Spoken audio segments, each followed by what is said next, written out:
America అధ్యక్షుడు Donald Trump white house లో జరిగిన కార్యక్రమంలో సిఎన్ఎన్ విలేకరిపై తీవ్ర ఆగ్రహం వ్యక్తం చేశారు. ఆమె అడిగిన ప్రశ్నలకు సమాధానం ఇవ్వకుండా ఆమెను గట్టిగా మాట్లాడే వ్యక్తి ఫేక్ న్యూస్ అంటూ విమర్శించి నిశ్శబ్దంగా ఉండండి అని పలుమార్లు అన్నారు.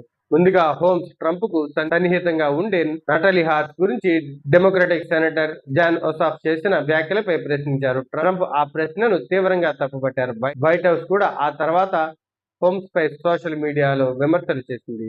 ఆ తర్వాత హోమ్స్ ఉత్తర కొరియా అధినేత కిమ్ జాంగ్ యున్ తో అమెరికా దక్షిణ కొరియా సైనిక విన్యాసాలను తగ్గించే అంశంపై మాట్లాడారా అని ఆమె ప్రశ్నించారు. ఈ ప్రశ్నకు సమాధానం చెప్పే సమయంలో ట్రంప్ అసహనానికి గురై ఆమెను నిశ్శబ్దంగా ఉండాలని చెప్పారు. ట్రంప్ ఇటీవల అమెరికా దక్షిణ కొరియా సంయుక్త సైనిక విన్యాసాలను తగ్గించాలని నిర్ణయించారు. అదే సమయంలో కిమ్ జాంగ్ యున్ తన దౌత్య ప్రయత్నాలకు స్పందించాలని ట్రంప్ చెప్పారు.